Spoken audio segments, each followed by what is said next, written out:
ভারত মাতা কি জয় জয় শ্রীরাম জয় শ্রীরাম জয় জয় শ্রীরাম। জয় শ্রীরাম। সবাই দুহাত তুলে বলুন হরি বল। নিতাই গৌর হরি বল। হরি বল।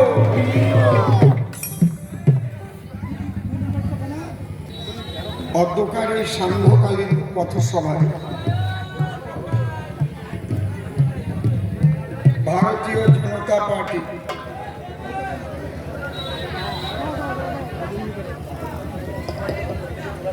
এই মণ্ডলের মাননীয় মণ্ডল সভাপতি গৌর মণ্ডল মহাশয়,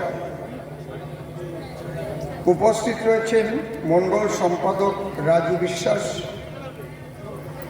উপস্থিত রয়েছেন হাটকালনা অঞ্চল কনভেনার পল্টু মণ্ডল, নান্টু মণ্ডল,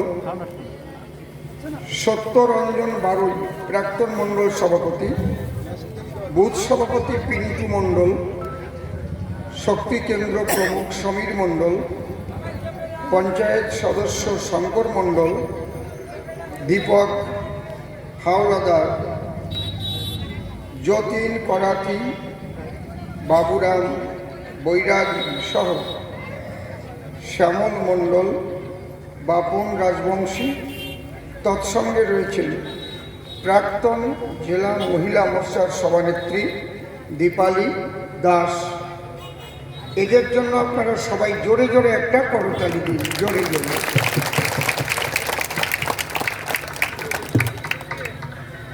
আমি আপনাদের অসীম সরকার।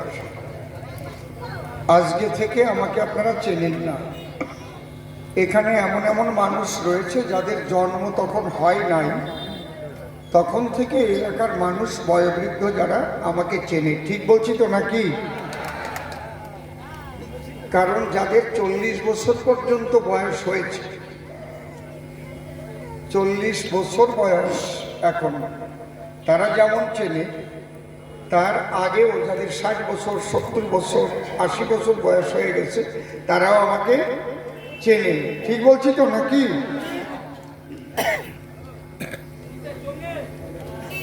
তবে আজকে রাজনৈতিক মঞ্চে আপনারা আমাকে দেখছেন, এটা একটা নতুন বিষয়। আপনারা কবিগানের মঞ্চে আমাকে দেখতে অভ্যস্ত।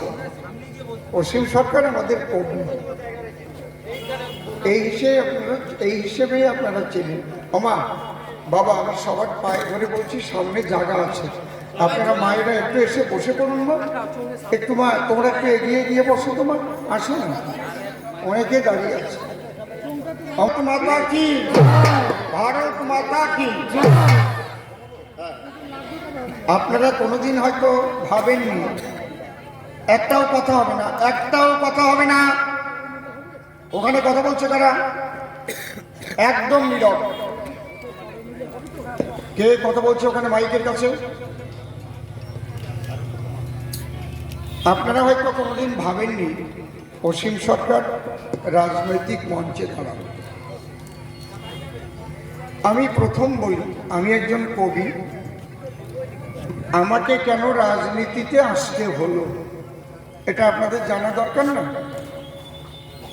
রাজনীতিতে এসে আমার কতটুক লাভ হলো আর কতটুক লোকসান হলো, নাকি সমান সমান থাকলো? আপনারা জানেন না, আপনারা সাধারণ মানুষ, আপনাদের দোষ না, কারণ এটা জানার কথাও না। এটা জানানোর কথা ছিল আমাদের যারা নেতা নেত্রী তাদের। সেই সব নেতা নেত্রী আপনাদের কাছে এটা জানাই। খুব ভালো করে লক্ষ্য করে শুনুন আমি যে কথাগুলো বলবো। তৃণমূল, সিপিএম, কংগ্রেস, বিজেপি, আমার বক্তব্য সবাই শোনেন, সবার কাজে লাগবে। আমি শুধু আপনারা আমাকে ভোট দেন ভোট দেন এই বলতে আসিনি। ভোট আপনারা দেবেন কি দেবেন না সেটা আপনাদের বিবেচনা। ভোটাধিকার প্রত্যেকটা মানুষের সাংবিধানিক অধিকার।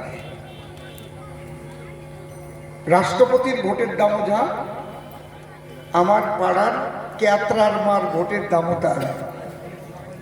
এটা বাবা সাহেব ডক্টর বি.আর. আম্বেদকর সংবিধানে সুন্দরভাবে এই অধিকার দিয়ে গেছে। তাহলে অসীম সরকার কেন রাজনীতি করতে আসলো? কারণ যখন আমি রাজনীতিতে গেলাম তখন তো আমি সবার অসীম সরকার থাকতে পারলাম না। যে তৃণমূল করে তার আমি শত্রু, যে সিপিএম করে তার আমি শত্রু, যে কংগ্রেস করে তার আমি শত্রু, যে বিজেপি করে তার আমি বন্ধু। বাহ, আমাকে অসীম সরকার বিজেপি করে, তাহলে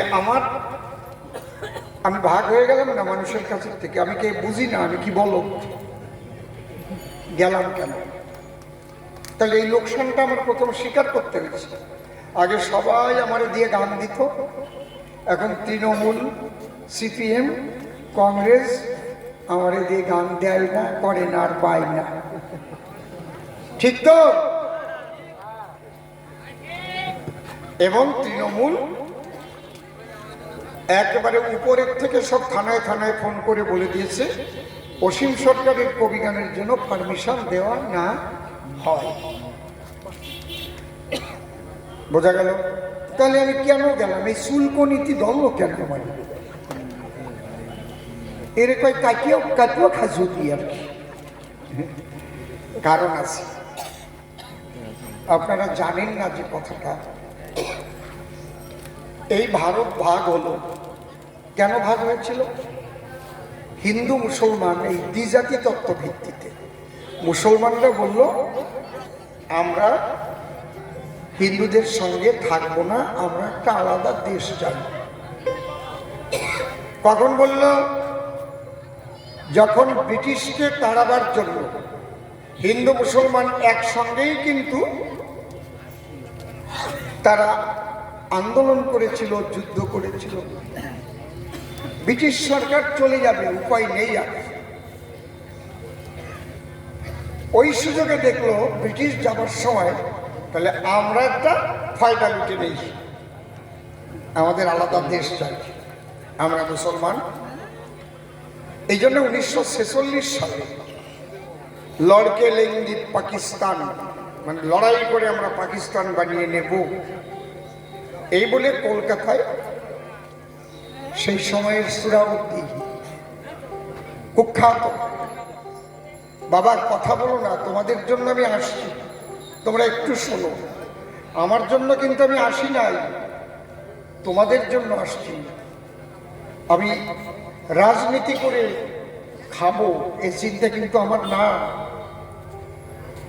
কথাগুলো আমার শোনো। কত হিন্দুদের কেটে ফেললো, নারী তাদের উপর অত্যাচার করলো, উদ্দেশ্য আমাদের পাকিস্তানটা।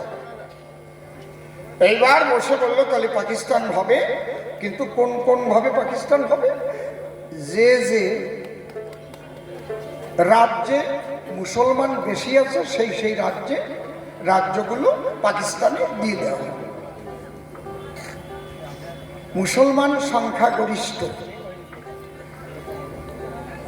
তাতে দেখা যাচ্ছে এই পশ্চিম বাংলা যেটা, এটাও মুসলমানের মধ্যে পড়ে যাচ্ছে পাকিস্তানে। কেন? এখানে তখন 54% মুসলমান ছিল। এই দুই বাংলা তো এক ছিল, ওপার বাংলা এপার বাংলা ধরিয়ে 54% মুসলমান আর 46% হিন্দু, খ্রিস্টান সব দিয়ে দিয়ে। তখন ডক্টর শ্যামাপ্রসাদ মুখোপাধ্যায় উনি দেখলেন তো সর্বনাশ হয়ে যাবে, কারণ এ পর্যন্ত ভারতের থেকে ভাগ হয়ে হয়ে যত মুসলমান রাষ্ট্র তৈরি হয়েছে সেখানে অন্য কোনো ধর্মের মানুষ স্বাধীনতা নিয়ে বসবাস করতে পারে না। তাহলে এই যে বাঙালি মুসলমান আর বাঙালি হিন্দু, এরা তো একসঙ্গে বেশি দিন টিকে থাকতে পারবে না।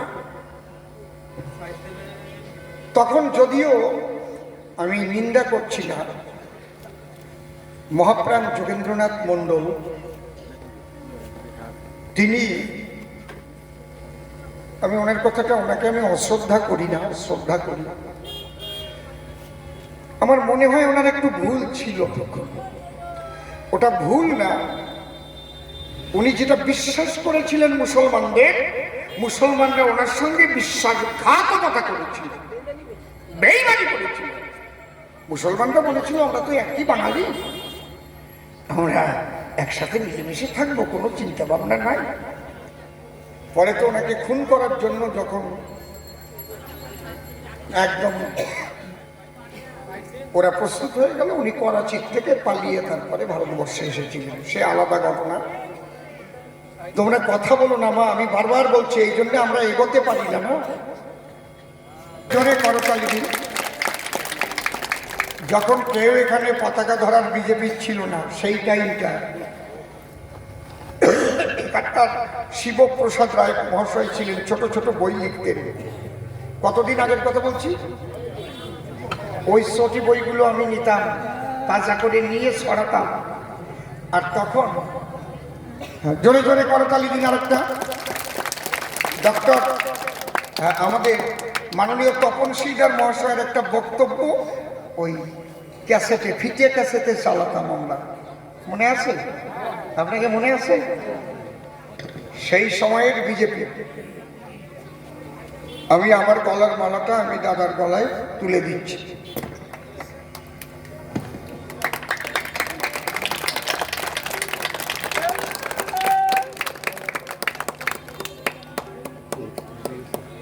আজকে যে কথাগুলো বলছি আপনারা দয়া করে শুনুন।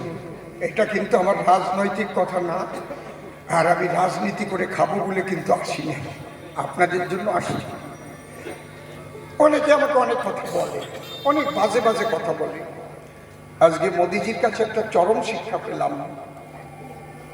মোদিজি কথার মধ্যে দিয়ে বলেছিল, যত আমাকে গালি দেবে, যত আমাকে নিন্দা করবে, আমি তত তোমাদের সেবা করব, আমি তোমাদের সেবা করব। বলেনি? আমার চোখ দিয়ে তখন জল এসেছিল। বাহ, এই জন্যেই তো বিশ্ব নেতা হন,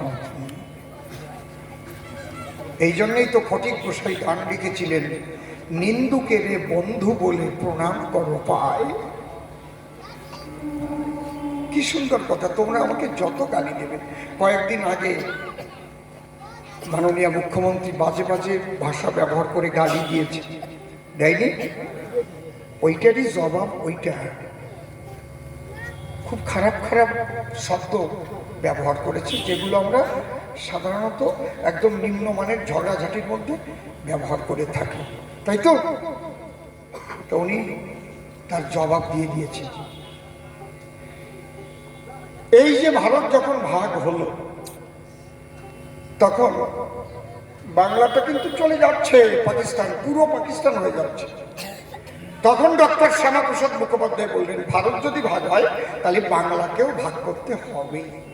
কারণ উনি ভাবলেন এই বাঙালি হিন্দুরা ওই মুসলমানের সঙ্গে চিরকাল মিশে থাকতে পারবে না, লাগিয়ে গেল বুঝিয়ে, এরা যাবে কোথায়? তাহলে একটু বাংলা যদি অর্ধেক তাদের জন্য ভাগ করে রাখা যায়, তাহলে বাঙালিরা অন্তত এই বাংলায় এসে তারা মাথা গুঁজতে পারবে ভবিষ্যতে। এই জন্য ডক্টর শ্যামাপ্রসাদ মুখোপাধ্যায়কে বলা হয় বাংলার রূপকার।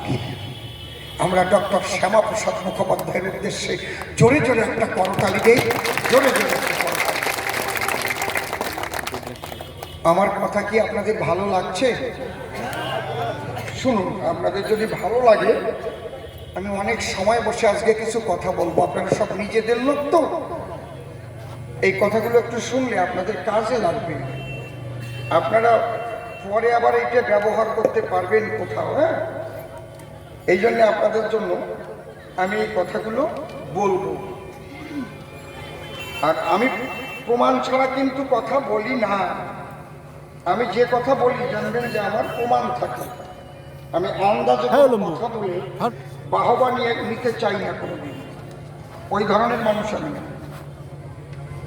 তাহলে আমরা কি দেখলাম, যে আমাদের ভারত ভাগ হয়ে গেল, বাংলাও ভাগ হলো। তাহলে ওপার বাংলাটা হলো পূর্ব পাকিস্তান, আর ওই যে যেটা নিয়ে নিয়ে ওই দিক দিয়ে হলো পশ্চিম পাকিস্তান। কিন্তু সেই সময়ে জওহরলাল নেহেরু, গান্ধীজি, যারা বড় বড় নেতা, বল্লভভাই প্যাটেল, রাজেন্দ্র প্রসাদ, যদি তৃণমূলের কোনো বড় নেতা নেত্রী থাকে এখানে, আমি তাকে করজোড়ে বলছি আপনি আসুন, আপনাকে চেয়ার দিচ্ছি। আমার একটা কথা যদি ভুল প্রমাণ করতে পারেন, আমার দুখানা কান কেটে জুতোর মালা গলায় পরিয়ে দেবেন, আমি আর কোনোদিন পূর্ব বর্ধমানে আসবো না, চলে যাবো। হ্যাঁ, আর যদি সত্যি বলি তাহলে আপনার কি করা উচিত আপনি ভাববেন, ঠিক তো? এইভাবে কেউ বক্তব্য দেবে না, কিন্তু মুখ্যমন্ত্রীও বলবে না যে আমার কথা যদি ভুল ধরতে পারো তাহলে কান কাটবো। তাহলে তো প্রথম চোটে ওনার কান কাটবো। উনি কইছে মহাভারত লিখিছে কাজী নজরুল ইসলাম, হয় নাই? চাঁদে গেছে ঋত্বিক রোশন।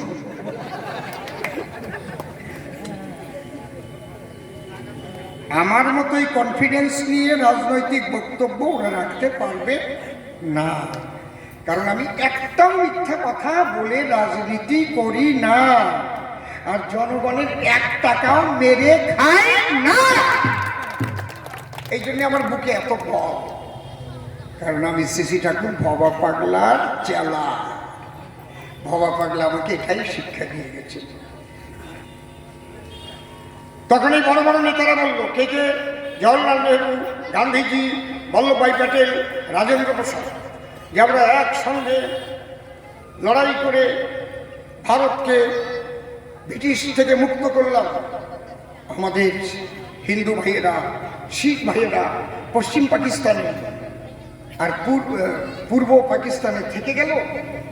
এই হিন্দুরা আর শিখরা যেদিন ভারতে আসবে সেই দিন ভারতের নাগরিকত্ব পাবে এবং ওই দেশের শিক্ষাগত যোগ্যতা অনুসারে এখানে চাকরি পাবে। কথা বোঝা গেল তো?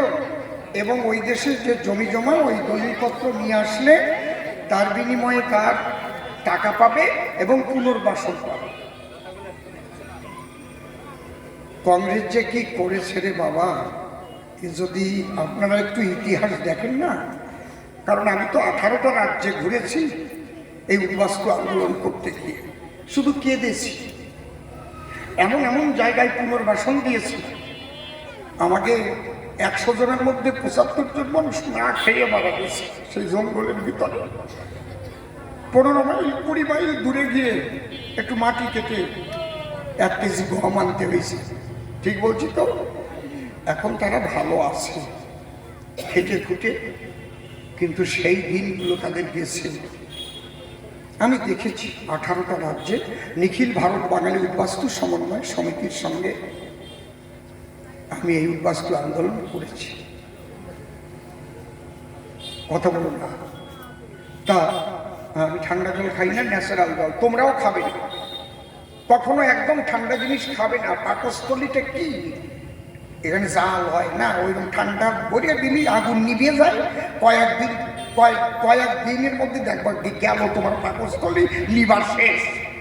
তারপরে খালি পাওয়া যায় আমার হজম হয় না, হজম হয় না। হজম হবে কেন? তো শেষ করে তুলছো, বোঝো না? তো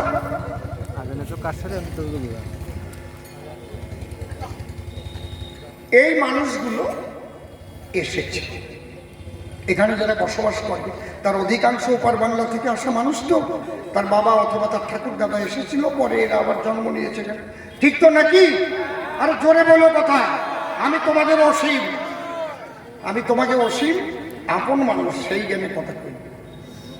আমি প্রথমে বলেছি ভোট কারে দেবা, আমি কখনো বলবো না যে আমারে ভোট দিয়ে জয়যুক্ত করো, এরকম আমি বলি না কখনো। আমার কথাগুলো শুনতে হবে, তারপরে ভোট কারে দেবা তোমরা দিবা। হরিবল। এইবার কিন্তু কংগ্রেস কি করলো তা জানেন? 1955 সালে সংবিধানে একটা আইন করে রাখলো। কি আইন? যে বিদেশ থেকে আসলে কারা নাগরিকত্ব পাবে আর কারা পাবে না, এইটা আপনারা জানেন না। যদি কারো কাছে অ্যান্ড্রয়েড ফোন থাকে এখনই দেখে নেবেন, তৃণমূলদের বলছি আমি, আর কংগ্রেসদের আর সিপিএমদের বলছি। বিজেপির কারো দেখার দরকার নাই, ওদেরটা সব যা দেখার আমি দেখে দেবো, ওদের চিন্তা করতে হবে না, ওদের আমি দেখে দেবো। ওই আর 3 দলের যদি লোক থাকে আমি যা যা বলতেছি তারা দেখুক, কারণ বিজেপিরা তো আমাকে বিশ্বাস করে। কি ওদের মাথা বাড়াই ভাঙিয়ে ফেললেও পদ্ম ফুলে ভোট দেবে, ঘর পোড়াই দিলেও পদ্ম ফুলে ভোট দেবে, ঠিক তো নাকি? বাড়ির থেকে 2 বছর তাড়াই দিলে ওরা পদ্ম ফুল ছাড়া আর কোনো জায়গায় ভোট দেবে না। কিন্তু বেঈমান যারা, তাদের কথা বলছি, উদ্বাস্তু হয়ে যারা বেঈমানি করছে, কেউ যদি থাকো দেখো, আমি বলছি অ্যান্ড্রয়েড ফোন খোলো, গুগলে যাও, যাও ইন্টারনেটে গিয়ে ওখানে শুধু মুখ দিয়ে বলো principal act of citizenship 1955 to clause on clause B foreigner act, দেখো কি আসে। একটা পিডিএফ আসবে, ডাউনলোড করতে বলবে, ডাউনলোড করলে ওপেন করতে বলবে, ওপেনে টিভি দাও, দেখবে আস্তে সংবিধান বেরোয় যাবে। দেখো ওখানে লেখা আছে ইললিগেল মাইগ্রেন্ট আর লিগেল মাইগ্রেন্ট, মানে বৈধ নাগরিক আর অবৈধ অনুপ্রবেশকারী। বুঝতে পারছেন? বৈধ ভাবে আসা মানুষ আর অবৈধ অনুপ্রবেশকারী ভাগ করা আছে, কারা কারা পাবে নাগরিকত্ব, কারা পাবে না। ওই জায়গায় লেখা আছে, আমি বাংলা করে বলতেছি একেবারে আমার গ্রামের ভাষা দিয়ে, যদি কেউ পালিয়ে পালিয়ে ভারতবর্ষে আসে, ভালো করে শুনতেছি, পালিয়ে পালিয়ে ভারতবর্ষে আসে ভারত সরকারের অনুমতি না নিয়ে এসে যদি এখানে বসবাস করে, তাহলে সে কোনোদিন ভারতের নাগরিকত্ব পাবে না। আর যদি কেউ পাসপোর্ট করেও আসে, ভিসা শেষ হয়ে যাওয়ার পরে, ভিসা থাকতে থাকতে যদি সরকারকে না জানায় যে আমি পাসপোর্ট করে এসেছি, আমি আর যাব না, আমি এখানকার নাগরিকত্ব চাই, এটা যদি না জানাই, ভিসা শেষ হয়ে যাওয়ার পরে থেকে যায়, তাহলে সেও কোনোদিন ভারতের নাগরিকত্ব পাবে না। আরে খোলো, ফোন খুলে একজন দেখো, আমি মিথ্যা কই না, সত্যি কই। আমার কি এই জায়গায় জুতো দিয়ে বাজাতে পারবা যদি মিথ্যা কথা কই? আছে কেউ তৃণমূলের বড় লিডার আছে এই জায়গায়? শিক্ষিত এমএ পাস, বিএ পাস, উকিল, মুক্তার, ব্যারিস্টার কেউ আছে? 4 পাস অসীম সরকার কথা বলছে, যদি থাকো তোমরা কেউ আসো।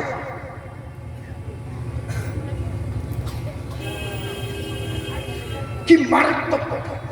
এই জায়গা যারা এখানে দাঁড়াইছে বইছে, আমার মায়েরা, বাবারা, কাকারা, জ্যাঠারা, এর পূর্বপুরুষ অধিকাংশই তো, মানে 100 জনের মধ্যে 99 জন তো পলায় পলায় আইছিল।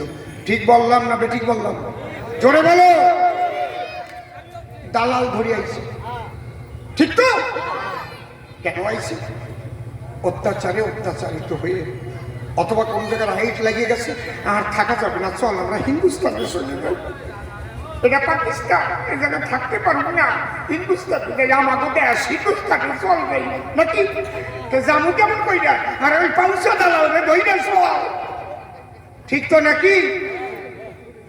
এইভাবে আমরা এই দেশে এসেছি, এসে কেউ আগে লাইনের পাড়ে রয়েছি, কারো টাকা থাকলে 2 কাঠা জমি কিনেছি, হ্যাঁ, আস্তে আস্তে আস্তে আস্তে voter card, Aadhaar card, PAN card, ration card এগুলো করে ফেলেছি। এগুলো করে আমরা কিন্তু বসবাস করছি। আমরা ভাবছি আমাদের আর কোনো চিন্তা নাই, ভোটার কার্ড হয়ে গেছে, কিন্তু আমরা জানি না যদি তদন্ত হয় যে আমরা পলায় আইছি কিনা, তাহলে ভোটার কার্ড থাকবে না, আধার কার্ড থাকবে না, রেশন কার্ড থাকবে না, বাড়ির দলিল থাকবে না, ব্যাংকের টাকা থাকবে না। আমি প্রমাণিত হব আমার পূর্বপুরুষ অবৈধভাবে ভারতে প্রবেশ করেছিল। আইনে লেখা রয়েছে, কারো বাপের সাধ্য নাই আইনকে লঙ্ঘন করা। এই কথাটা কেউ বলে নাই, আমাদের ব্যবহার করেছি, আমরা ভোট দিয়েছি। একবার সিপিএম ব্যবহার করেছে, বুঝতে পারছেন? কখনো তৃণমূল ব্যবহার করেছে। আমরা আছি তোমাদের সাথে, যা ভোটের কার্ড আছে সেই তো নাগরিক। যে কথাটা ওই মিথ্যাবাদী মমতা বন্দ্যোপাধ্যায় কয়। আরে নাগরিক কতক্ষণ, চেক না হবে যতক্ষণ। যদি নাগরিকই হই তো মনের কথা কই। যদি তুমি এসসি কার্ড করতে যাও তাহলে ভোটার কার্ড থাকলে ওই 71 সালের আগের প্রমাণ চাই কেন? চাই কিনা? কথা কও, কথা বলো। পাসপোর্ট করতে গেলে খালি ভোটার কার্ড দেখালে হয়? কি চাই? হ্যাঁ, কেমন লাগে? তাহলে মুখ দিয়ে কও কি? আর তোমার ডিআইবি করে কি? চাকরি পেতে গেলে ডিআইবি হলে কি করে? 71 সালের আগের দলিল দাও, কয় কিনা? কয় কিনা? তাহলে এই বিটি এত মিথ্যে কথা কয় কেন? এ কোন ধরনের কি মিথ্যে কথা? আর ওই দলে আমার এই উন্নয়ন আছে।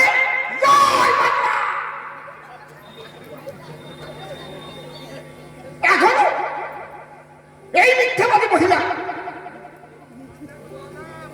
কত বড় খারাপ। সিপিএম, কংগ্রেস আর তৃণমূল ভাবতে পারে। এই জন্যে লড়াই করেছিলাম আমরা যে আইন পরিবর্তন করতে হবে, এই সিটিজেনশিপ অ্যাক্ট পরিবর্তন করতে হবে। যারা পলায় আইছে, যারা পাসপোর্ট করে এসে আর না গেছে, তাদের নাগরিকত্ব সুরক্ষা দিতে হবে। এই বাছাই করার নাম হচ্ছে এনআরসি। এই যে বাছাই করার নাম কি? এনআরসি, যেটা আসামে হয়েছে। এনআরসির পুরো ফুল ফর্ম কি? ন্যাশনাল রেজিস্টার অফ সিটিজেন, জাতীয় নাগরিক পঞ্জি। এটা তো করবেই, আজকে হোক আর কালকে হোক আর 100 বছর পরে হোক, 150 বছর পরে মায়ানমারে হয়েছে বলে রোহিঙ্গারা ওরা থাকতে পারে নাই। ওরা ইন্দোনেশিয়া থেকে এসেছিল পলায়ে পলাইয়ে। ওখানে পলায় আসলে পৃথিবীর কোনো দেশে নাগরিকত্ব পাওয়া যায় না। আপনি পালিয়ে পালিয়ে যদি কোনো দেশে যান, নাগরিকত্ব পাবেন না, সেখানে ধরা পড়লে জেল। ওই রোহিঙ্গারা ইন্দোনেশিয়া থেকে পালিয়ে এসেছিল, 150 বছর পরে ওখানে এনআরসি হয়েছে, ওরা ধরা পড়ে গেছে, এই জন্য ওদের তাড়াইছে। তাহলে আমার আইন বাস্তু সম্প্রদায়ের মানুষ আজকে না হোক কালকে হোক, যেদিন হোক, এনআরসি যেদিন হবে সেদিন ফর্ম ফিল আপে লিখতে হবে তোমার বাপ ঠাকুর দাদা কি এই ভারত ভাগের আগের থেকে এখানে বাস করছে, তুমি লাগবা না। তাহলে কোথার থেকে এসেছে? পাকিস্তান। পালিয়ে এসেছে না বৈধভাবে? পালিয়ে এসেছে। গেল তোমার সব। ও তৃণমূলের নেতারা, লাফানো নেতারা, একটা কথা যদি আমি মিথ্যা বলি এইরকম ভাবে কেউ বক্তব্য দেবে না। এখানে আমার জিভটা কেটে দেবেন, কিচ্ছু বলবো না। এই যেদিন আমি পড়লাম সংবিধান, দেখলাম হায় হায় হায়, এই মানুষগুলো কিছু জানে না। যাদের কবি গান শোনালাম, যারা কৃষ্ণ বলে কাঁদলো, হরে কৃষ্ণ বলে গড়ালো, যে মতুয়ারা হরিবোল বলে হ্যাঁ ধুলাই গড়া, এরা তো এসব কিছু জানে না। সর্বনাশ। ঠাকুর বাড়ির থেকে প্রথম আন্দোলন শুরু হয় 2004 সালে। অল ইন্ডিয়া মতুয়া মহাসংঘের আন্দোলন। জয় জয় শান্তি হরি প্রেমানন্দ হরি হরি। ওখান থেকে প্রথম আন্দোলন আমরা শুরু করি। 2005 সালে আমরা তৈরি করি নিখিল ভারত বাঙালি বাস্তু সমন্বয় সমিতি। আমি 3 বার যন্তর মন্তর করেছি, শহীদ মিনার করেছি, রামলীলা ময়দান করেছি। আপনাদের কাছ থেকে টাকা নিয়ে গান গাইছি। টাকাগুলো ওখানে কত লক্ষ খরচা করেছি জানেন? নিজের গাটের টাকা খরচা করে করে আন্দোলন করে বেড়াইছি। টিকিট কি এমনি এমনি দিয়েছে নাকি বিজেপি? কেমন মনে হয়? 2019 সালে আমার শেষ যন্তর মন্তর ডিসেম্বরের 2 তারিখ। লিখে নেন, একটাও যদি মিথ্যা কথা হয় বললাম তো। আমি তো কালনা বদ্ধপুরে থাকি, মতুয়া ভবনে। দল বান্ধে যে আমার ধরবেন, এই মিথ্যা কথা বলে রাজনীতি করি বেড়াবো। 2019 সালের ডিসেম্বরের 2 তারিখে 23টা মতুয়ার দল নিয়ে ঢুকেছি নিখিল ভারত বাঙালি বাস্তু সমন্বয় সমিতি। ওখানে আমার এই গানের দল, ওই শ্যামল টেমল বসা আছে, ওরা সব গেছিল। কি শ্যামল মনে পড়ে? এটা তো 24 সাল। গান আমি শোনাবো, দাঁড়ান, গান আমি গাবো। আমি এমন কঠিন বক্তব্য রাখছি যে এই আইন পরিবর্তন না করলে বিজেপি সরকার, তাহলে পশ্চিমবাংলায় বিজেপি বলে কিছু রাখবো না, এইরকম বলতেছি। তখন মোদিজির লোকসভার অধিবেশন চলছে, সাদা পুলিশে ঘিরে ফেলেছে। ওখান থেকে রিপোর্ট গেছে, বেঙ্গল সে কোন এক মহারাজ জি আয়া হয়, ওই ऐसा ऐसा बात बोलता है। 9 জন এমপি পাঠিয়ে দিয়েছে আমাদের মঞ্চে, ওই সৌমিত্র খাঁ, খগেন মুর্মু, জগন্নাথ সরকার, মনোজ তেওয়ারি, অর্জুন সিং, গ্যাট গ্যাট গ্যাট গ্যাট গ্যাট গ্যাট করে দেখি গাড়ি ঢুকছে শুধু। বুঝতে পারছেন? সৌমিত্র খাঁ গিয়ে আমার মুখ আটকাই ধরে বললো, দাদা এরকম বলবেন না, এরকম বলবেন না। আরে বলবো না, 5 কোটি মানুষের জীবন মরণের খেলা। বলছে আমরা বার্তা নিয়ে এসেছি। কি বার্তা? মোদিজির বার্তা। কি বার্তা? বলে 7 দিনের মধ্যে এই সিটিজেনশিপের যে আইনটা, এইটাকে পরিবর্তন করে নতুন একটা সিএ পাস করা হবে, আর কোনো চিন্তা করবেন না। তখন আমি কেঁদে ফেলেছি, যদি আমার মোদিজি 7 দিনের মধ্যে এই আইন পরিবর্তন করে সিএ পাস করে, তাহলে আমার জীবনের শেষ রক্তবিন্দু আমি ভারতীয় জনতা পার্টির জন্য উৎসর্গ করলাম। তাহলে কথা দিল কয় তারিখ? এর নাম মোদি গ্যারান্টি। কয়টা দিল? কয় তারিখ? 2 তারিখ। 7 দিনের দিন কয় তারিখ পরে গুনে পাও তো? গুনে পাও। 9 তারিখ। ঠিক 9 তারিখে সিএ পাস হলো লোকসভায়। মনে আছে? রাত 12টা 6 মিনিট পর্যন্ত এইটা চলছে। 12টা 6 মিনিট আমার বউ ছেলে মেয়ে নিয়ে টিভির সামনে বসে গেছিলাম। যেই পাস হয়ে গেল, কান্নাকাটি করাগড়ি, বাবা গুরুচাঁদ, বাবা হরিচাঁদ বলে সবাই ধরে দিচ্ছি, হরি বল হরি বল। বাবা তোমার অপার মহিমায় মানুষগুলো মুক্তি পাবে। 10 তারিখ 11 তারিখে রাজ্যসভায় পাস হলো, 12 তারিখে রাষ্ট্রপতি স্বাক্ষর করে নোটিফিকেশন করে দিল। এতে কি লিখলো এটা জানতে হবে তো ভালো করে। 2014 সালের 31শে ডিসেম্বরের মধ্যে বাংলাদেশ, পাকিস্তান, আফগানিস্তান থেকে যেসব ধর্মীয় সংখ্যালঘু, তাহলে এই 3টে দেশে ধর্মীয় সংখ্যাগুরু কারা? মুসলমান। সংখ্যালঘু হিন্দু, বৌদ্ধ, খ্রিস্টান, শিখ, জৈন, পার্সি ভারতে প্রবেশ করিয়াছে। কিভাবে? ধর্মীয় অত্যাচারে অত্যাচারিত হয়ে অথবা অত্যাচারের ভয়ে। তাদের আর অবৈধ অনুপ্রবেশকারী বলা হবে না। সে পালিয়েই আসুক আর পাসপোর্ট করে এসে নাই যাক, তারাই ভারতের নাগরিক। এর বিরুদ্ধে ওই সিএ পাস করা নিয়ে সেই সময় এই মিথ্যাবাদী মুখ্যমন্ত্রী মিয়া গেদেল খেপাইয়া গাড়ি পোড়ালো, বাস পোড়ালো। মনে আছে নাকি? ওরে পোড়ানোটা পোড়ালো, আল্লাহু আকবার, নারায়ে তাকবীর, পোড়া। কেন? ওদের কানে কানে বললো এই সিএ এনআরসি লাগু হলে সব মিয়াকে তাড়াই দেবে। সুপ্রিম কোর্টে 200-র বেশি কেস করলো ওই সিএর বিরুদ্ধে, যাতে এটা লাগু না হয়। 200-র বেশি কেস করে করে করে করে এতদিন পর্যন্ত এসে করাইছে। বিজেপি ও মোদির গ্যারান্টি কেসও চলছে, 6 মাস করে আইনে লেখা আছে। একবার পাশ হয়ে গেলে পচিয়ে যাবে না, ডেট বাড়ায় বাড়ায় রাখতে হবে, ডেট বাড়ায় বাড়ায় রাখতে হবে। এদিকে সুপ্রিম কোর্টে কেস, সেই কেস মিটেছে।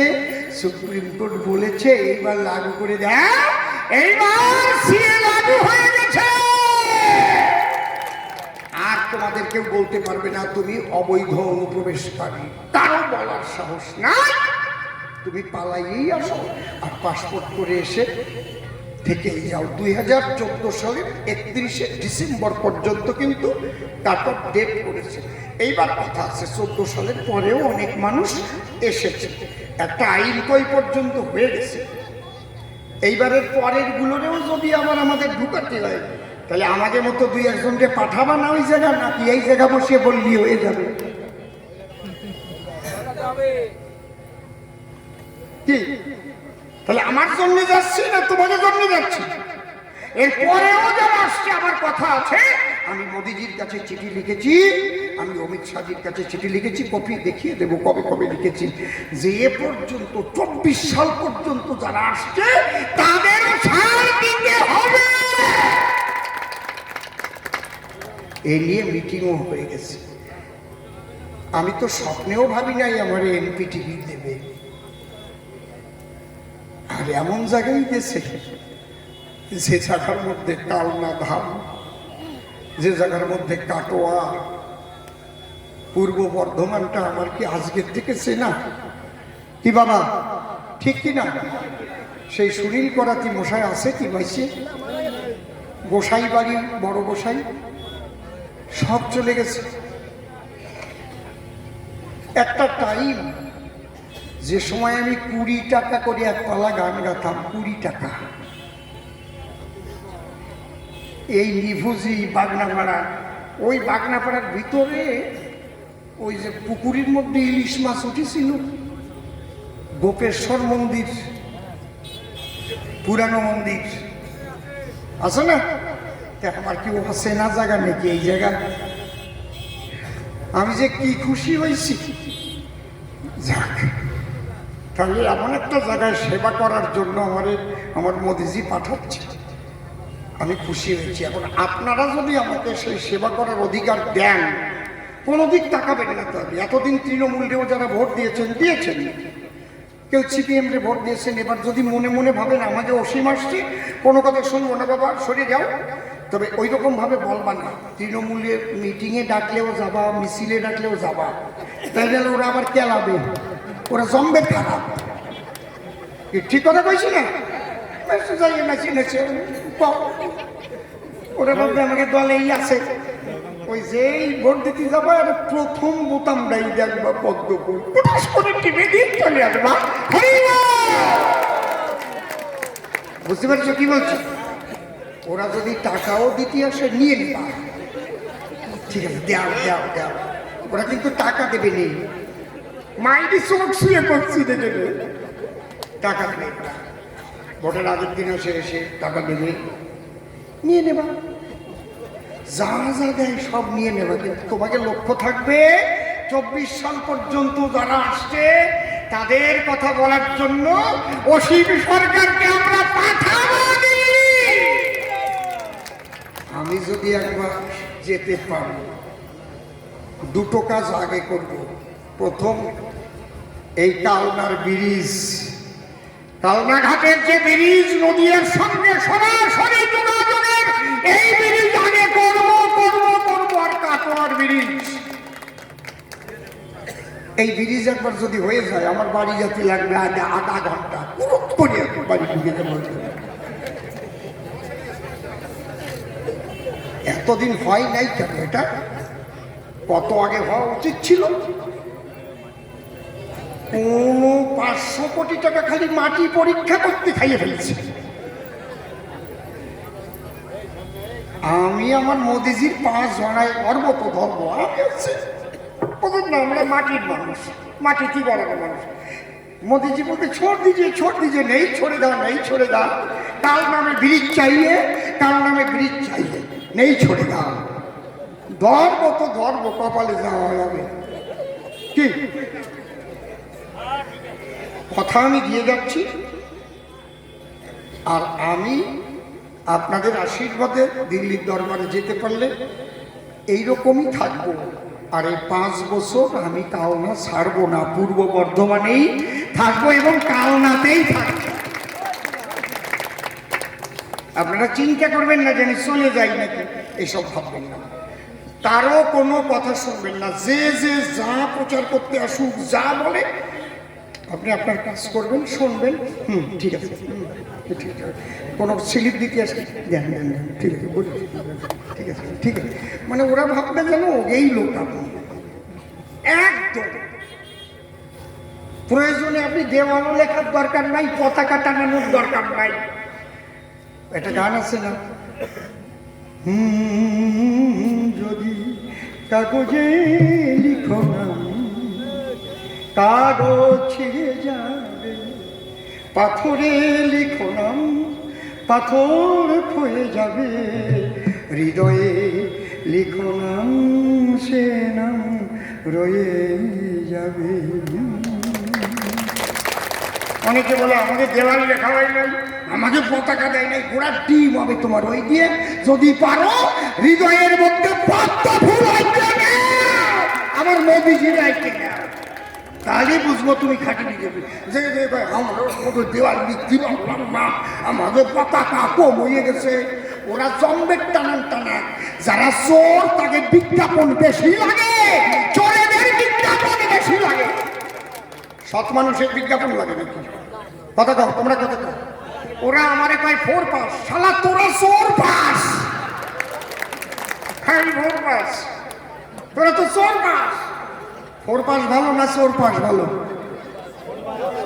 আমি যদি মনে করো টিপিলেমে পাস করতাম, বিরাট শিক্ষিত হতাম, আর ওই পার্থ চট্টোপাধ্যায়ের মতো শৃঙ্খলা কমিটির চেয়ারম্যান হয়ে অর্পিতার চেয়ারম্যান হয়ে যেতাম, আর খালি ঘুষ খাইয়ে টাকা নিয়ে মোটা পেট বানাতাম, সেটা ভালো হতো। আজ 3 বছর এমএলএ আছি, কেউ কালির ডাক দিতে পারে নাই। তাহলে এইটাই সততা বড়টা ভালো না অনেক শিক্ষিত হবো? এই সময় যা দেখছি আমরা, বিডিওরা যা করেছে, ডব্লিউবিসিএস পাস বিডিওরাই পঞ্চায়েত নির্বাচনে, এ কোনো মানুষে করতে পারবে? জিতা ক্যান্ডিডেট তার সার্টিফিকেট দেবে না, তার সামনে সার্টিফিকেট ছিঁড়ে ফেলতেছে। ওই সব পুলিশের কোনো দাম আছে? ওই বিডিওর কোনো দাম আছে? আছে? তাহলে লেখাপড়া শিখে কি লাভ যদি তুমি মানুষ না হও? এই জন্যই তো ভবা পাগলা গান লিখেছে, বলে কইয়ে মানুষকে কি সাধু করা যায়। বুঝতে পেরেছি? আচ্ছা, এবার আমি একটা গান আপনাদের শুনে আর এক জায়গায় যাবো না আমরা। ওরে বাবা, আমার আচ্ছা, গানটা গাওয়ার আগে আমি একটা চণ্ডী পাঠ করতেছি। পরিষ্কার আছে তো? ছোট যা পিসি সর্বঘটেষু, নূতন চণ্ডী। যা পিসি সর্বঘটেষু পাগড়ি রূপেণ সংস্থিতা, পাগড়ি রূপেণ সংস্থিতা, হস্তগতস্যই হস্তগতস্যই হস্তগতস্যই 75 ভাগায় নমো নমঃ। কেষ্ট পার্থ পরিবৃতে চৌর্যবৃতে সিদ্ধহস্তা, যাহা পিসি সর্বনিন্দায়সু ধান্দায়সু কুটিলা রূপেণ সংস্থিতা, যা পিসি শিল্পনাশিনী বেকারত্ব বরধাত্রী খাগ্রাগরশ্চৈব এগ্রাশ্চৈব বোমা শিল্পদায়িনী। নমস্তস্যৈ নমস্তস্যৈ নমস্তস্যৈ নমঃ। মদিরা মাংস সংস্কৃতশ্চ তোলাবাজি এবচ সংযুক্তা, সর্বক্ষেত্রে দুর্নীতিশ্চ চটি চাটায় সন্তুষ্টা, যা পিসি সর্বধান্দায়সু কালীঘাটেন সংস্থিতা।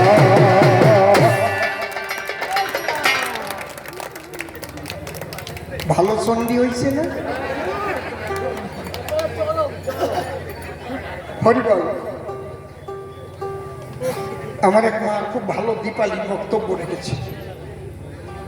এখন একটা কথা কি, আচ্ছা তৃণমূলের যে নিন্দা করবো, ভালো কোনটুক,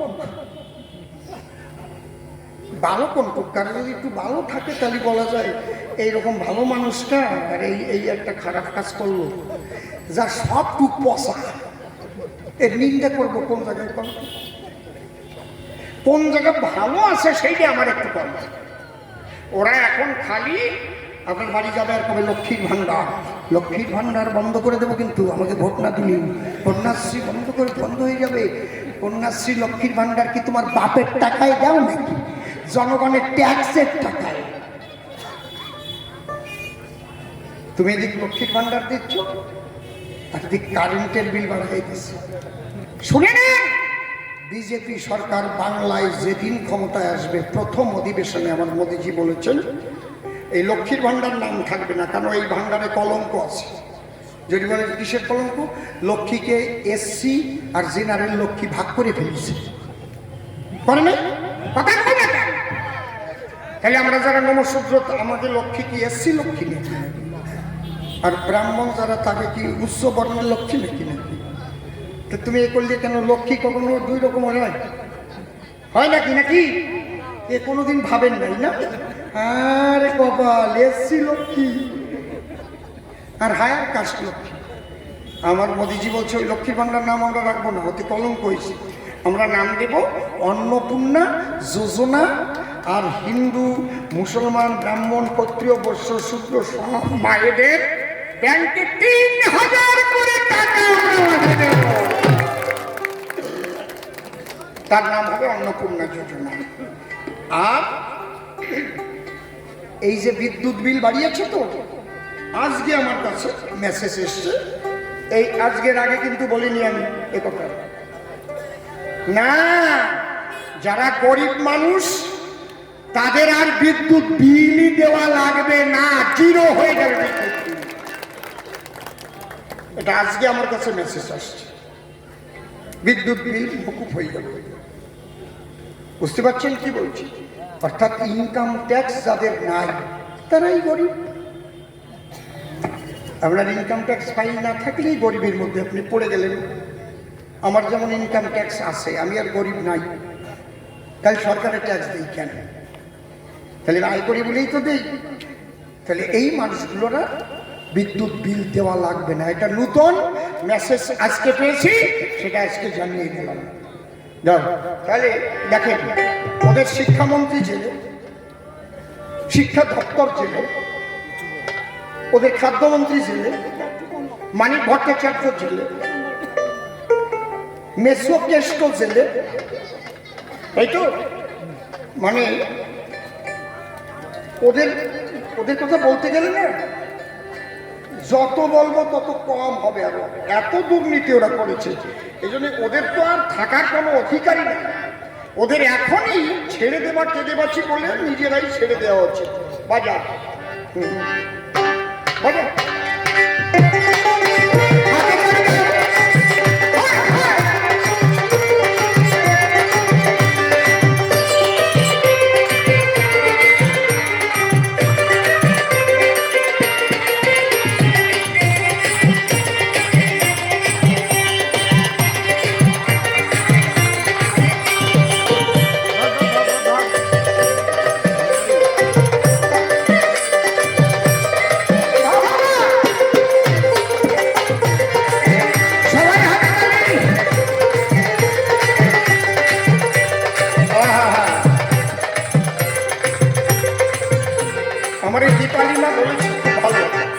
আমি আবার বলছি, আমরা যে মমতাকে চেয়েছিলাম, যে মমতাকে এনেছিলাম, সে মমতা আমাদের আর নেই।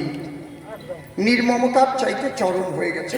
আর সিএর বিরোধিতা করেছে এই মমতা বন্দ্যোপাধ্যায়, যাতে সিএ লাগু না হয় তার জন্যে এই মমতা ব্যানার্জি সহ সিপিএম কংগ্রেস উদ্বাস্তুদের চিরকালের শত্রু থেকে যাবে, এইটা যেন মনে থাকে। বাংলা কি এই মেয়েকে চাই, বাংলা কি এই মেয়েকে চাই, বাংলা কি এই মেয়েকে চাই, বাংলা কি এই মেয়েকে চাই। ওরে যে মেয়ে,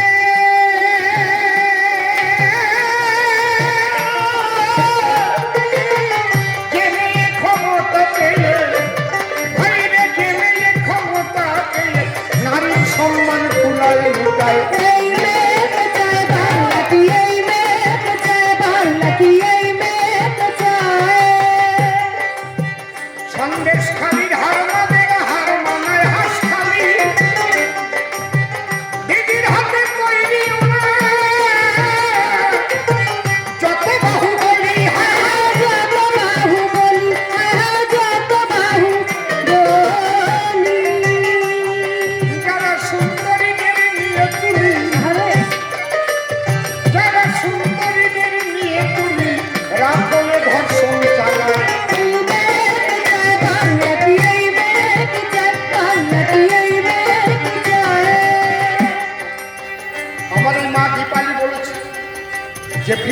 ধর্ষণ হলে কত টাকা পাবে, যুবতী ধর্ষণ হলে কত টাকা পাবে, ঘরের বধূ ধর্ষণ হলে কত টাকা পাবে।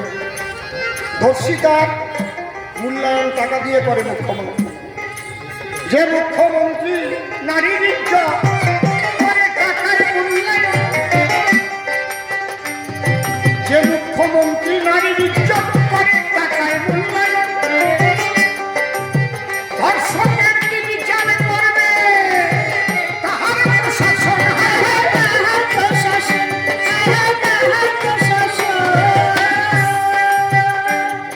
তাই সন্দেশখালীর এই জাগরণ,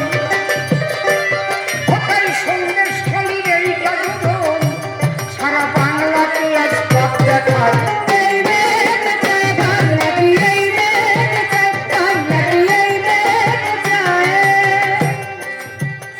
আপনাদের কাছে একটাই আমি নিবেদন করতে যাচ্ছি, এটা আপনাদের গোল্ডেন চান্স।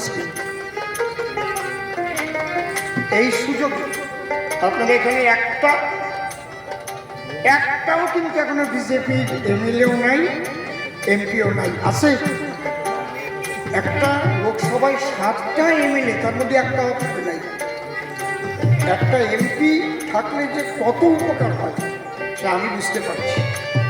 আমাদের ওখানে 2টো এমপি না, জগন্নাথ সরকার আর ঠাকুর মশাই, কত ক্যান্সার রোগীদের কয়েক কোটি টাকা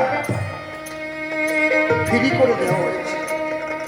এটা এমপিরা পারে, এমপির সার্টিফিকেটে হয়, এমএলএরা পারে না। এমএলএরা লিখে দেওয়ার পরে এমপি লিখে দেয়।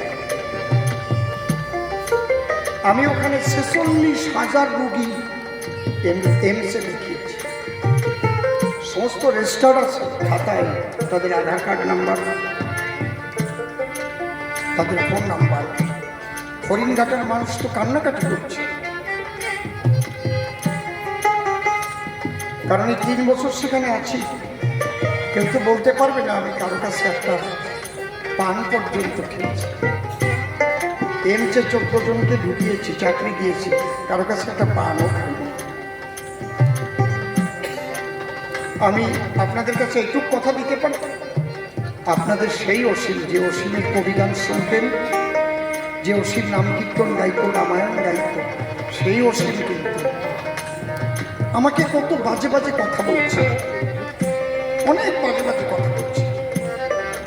যদি সমস্ত দলমতের ঊর্ধ্বে উঠে একবার ভাবেন অসীমকে একবার পাঠাই, তাহলে এবার যদি আমি যেতে পারি সামনের বিধানসভায়, এখানে 5টা এমএলএ কম করে করব।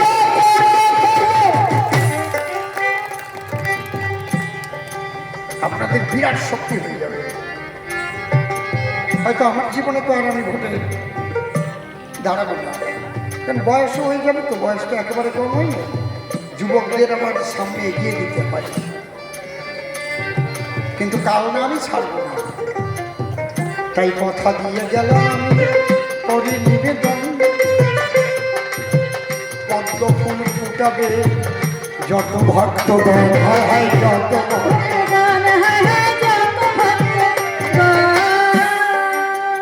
হরি ভক্ত কৃষ্ণ ভক্ত তোমরা সবাই বাঁধো। এবার আমরা সবাই মিলে দেব পদ্ম ফুলে ভোর, পদ্ম ফুলে ভোর, পদ্ম ফুলে ভোর। আর এবারের ভোট অন্য কাউকে দিলে সে ভোটটা তো আপনার পচে গেল, কারণ এবার তো প্রধানমন্ত্রী তৈরি করার ভোট। যদি সিপিএম বলে আমাদের ভোট দাও, বলবেন আপনাদের প্রধানমন্ত্রী কি হবে? কেউ নাই, তাহলে ভোট চান কেন? তৃণমূল যদি বলে আমাদের ভোট দেবেন, প্রধানমন্ত্রী কি হবে? এই দেশ রক্ষা করার দায়িত্ব কে দেবে? সারা পৃথিবী জেনে গেছে প্রধানমন্ত্রী হবে আমার নরেন্দ্র মোদীজি। তাহলে তোমাদের ভোট দিয়ে ভোট নষ্ট করব কেন? পদ্ম ফুলে ভোট দেব আমরা জনগণে, জনগণে।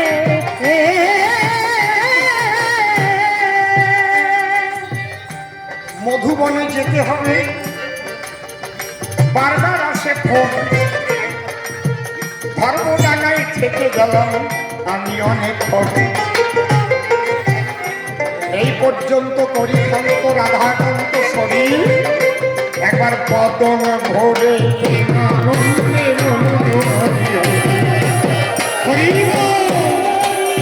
বলো ভারত মাতা কি, ভারত মাতা কি, জয় শ্রীরাম, জয় শ্রীরাম। জয় জয় রাধা কৃষ্ণ নিতাই গৌর রামচন্দ্র মাতা পিতা হরিচাঁদ গুরু চাঁদ হরি হরি বল, হরি বল।